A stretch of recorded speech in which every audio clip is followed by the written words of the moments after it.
Okay, so I'm over here to do some yard work, much needed yard work, but it's kind of windy. It looks like it might rain, so my time here might get cut short. The neighbor is weed eating, so hopefully this microphone is not picking up all that. I did not turn on the noise canceling though, so anyway, I've been wanting to do this movie tag for a few weeks now and just haven't found the time to do it. So we're going to do it now. This is the Feels movie tag created by LisaLoves. I'll put a link in the description to her channel. The first question is a movie that made you feel inspired. I did buy a bow after watching The Hunger Games. But also, I think I had seen that Gina Davis Funny or Die video around the same time. So, also I bought a second video camera after watching The Blair Witch Project, and me and my cousin went ghost hunting. I wish I still had that footage to insert in here. Question 2 is a movie where you fell in love with the lead. She did specify that it didn't have to be romantically. So I'm going to say Sigourney Weaver in Red Lights. Her character, Margaret Matheson, is a university professor, and her and Cillian Murphy, who's kind of her assistant, I guess he's maybe a professor too, I don't know, whatever. But they go around debunking paranormal stuff, and her character is just, I love her. I love her. I wish it was like a whole TV series or something with them kind of going around debunking stuff. That would be great. Question number 3 is a movie where you really felt for the main character. I picked Charlie in The Perks of Being a Wallflower. I could kind of relate to his character in certain ways. But also when you find out what happened to him when he was a kid, it's just absolutely gut-wrenching. Just horrible. Question 4 is a movie you love about triumph over adversity. For this one I picked Naiad, which I don't know that I'd say I love the movie, but I did really enjoy it, and I didn't expect to. I just watched it because Jodie Foster was in it. But it's a biopic about Diana Naiad, who was a swimmer, and when she was in her 60s, she made it a goal. I don't know if she was trying to break a record or what, but she made it a goal to swim from Cuba to Florida.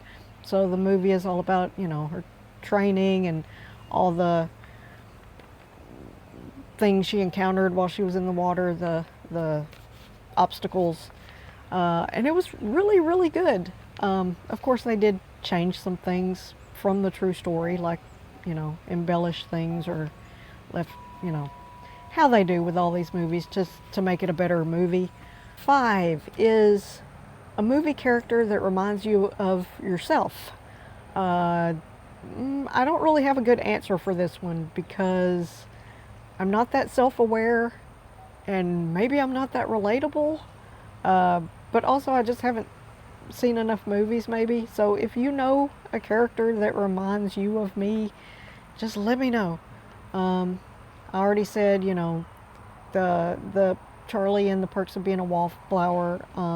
There were certain aspects I could relate to, like he's, you know, kind of shy, and the other characters kind of have to bring him out of his shell. So I could relate to that a little bit, because I don't really talk to people in real life. I'm kind of more of an observer. Yeah, I'm just gonna leave it there because I can't think of anything, and I don't know how much time I've got here.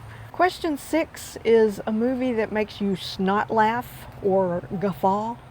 I don't know that I laugh out loud. Okay, I'm gonna say The Heat with Sandra Bullock and Melissa McCarthy. I remember laughing at that one pretty hard in the theater. Paul Feig is probably my favorite comedy director. But like the scene where Sandra Bullock has decided she can like do a tracheotomy on that guy that's choking because she watched it on TV and then it goes horribly wrong. Probably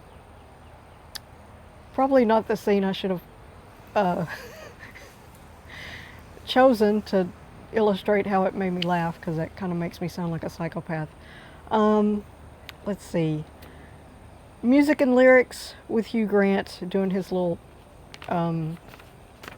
hip thrust dance move things. That always gets me. Question 7 is a movie you thought you'd love but ended up hating or not enjoying. For this one, I picked Freaky, the one with Vince Vaughn and Catherine Newton.